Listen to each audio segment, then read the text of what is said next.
Bonsoir, Madame, Monsieur, bienvenue au Flash de 18h sur la télévision du Burkina.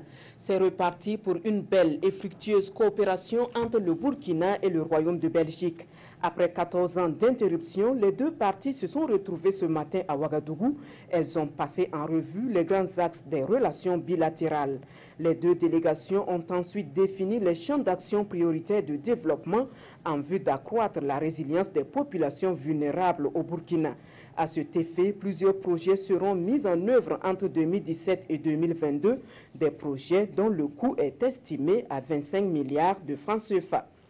Cette organisation de la société civile, dont le CGTB, le Manifeste des intellects pour la liberté, l'UGEP et l'ODJ étaient face à la presse ce matin à Ouagadougou. Réunies en collectif, elles ne sont pas contentes de la politique française en Afrique, une position qu'elles comptent exprimer à l'occasion de la venue du président Macron au Burkina le 27 novembre prochain. Cette rencontre avec les journalistes annonce aussi les journées anti-impérialistes et de solidarité des peuples en lutte prévues se tenir le 2 décembre à Ouagadougou. Une journée qui sera marquée par un panel public et un meeting-concert. Le Fonds commun genre entend apporter sa contribution dans la réduction des inégalités entre hommes et femmes au Burkina. Il a réuni à Ouagadougou les acteurs concernés par le sujet à un atelier de concertation.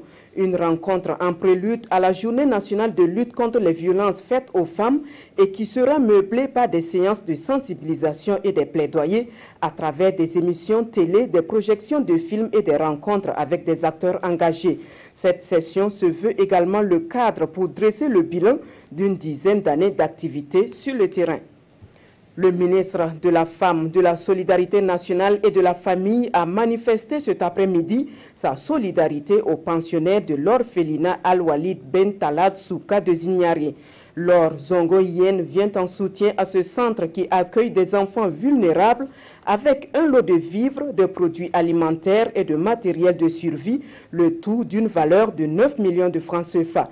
Ce geste du ministère en charge de la solidarité intervient suite à un reportage diffusé hier sur les antennes de la RTB, un reportage qui a peint les difficultés de fonctionnement de l'orphelinat depuis le départ de la fondatrice Chantal Compaoré. Hors de chez nous, sans surprise, Robert Mugabe a rendu sa démission à la tête de l'État zimbabwéen. Une démission annoncée ce mardi au Parlement alors que les députés étaient réunis pour débattre de la procédure de sa destitution.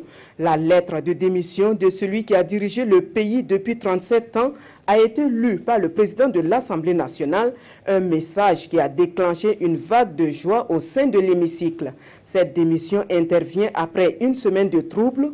Robert Mugabe avait été lâché par l'armée, une partie de la population et son parti, la ZANU-PF.